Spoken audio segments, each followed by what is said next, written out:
Work at the Edmonds Underwater Park often involves moving things around, either into the park or from one location to another within the park.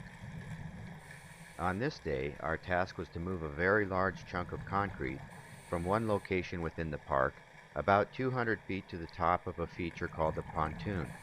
There we would use it to stabilize a 9,000-pound concrete pier piling that we had moved there a few weeks earlier. For lifting, we use 55-gallon plastic drums that have been specially modified. Each drum is capable of lifting a little over 450 pounds.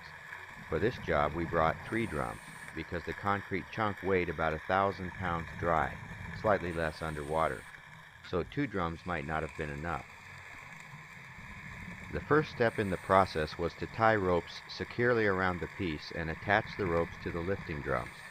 This involved digging underneath the piece on 2 sides to feed the ropes underneath. Work like this stirs up a lot of silt, so visibility often goes to 0.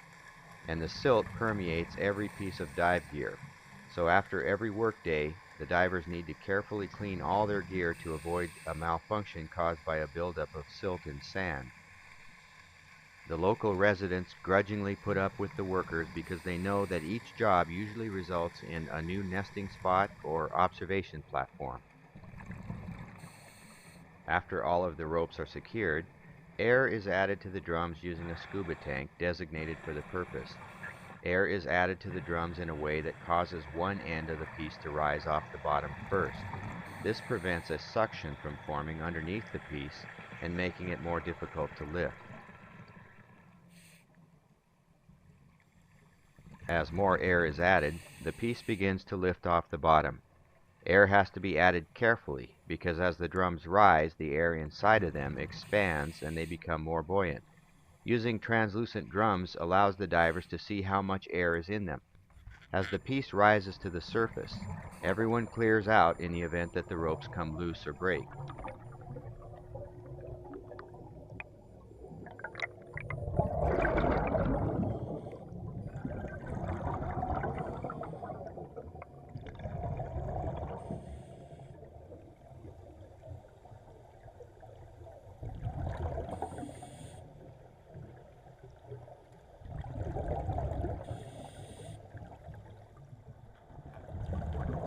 After the concrete piece is raised and the lifting drums are on the surface, the piece can be moved to its destination.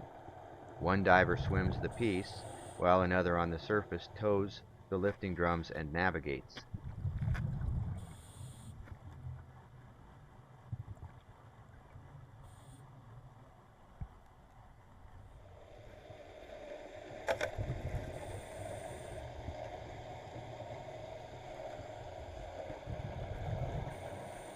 Once at the destination, a small amount of air is removed from the lifting drums so the piece can be moved into place against the concrete piling.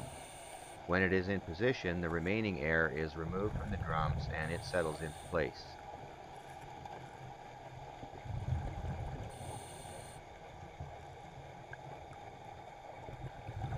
The ropes that had been used to secure the piling in place will degrade and disappear within a few years, but the concrete piece will last.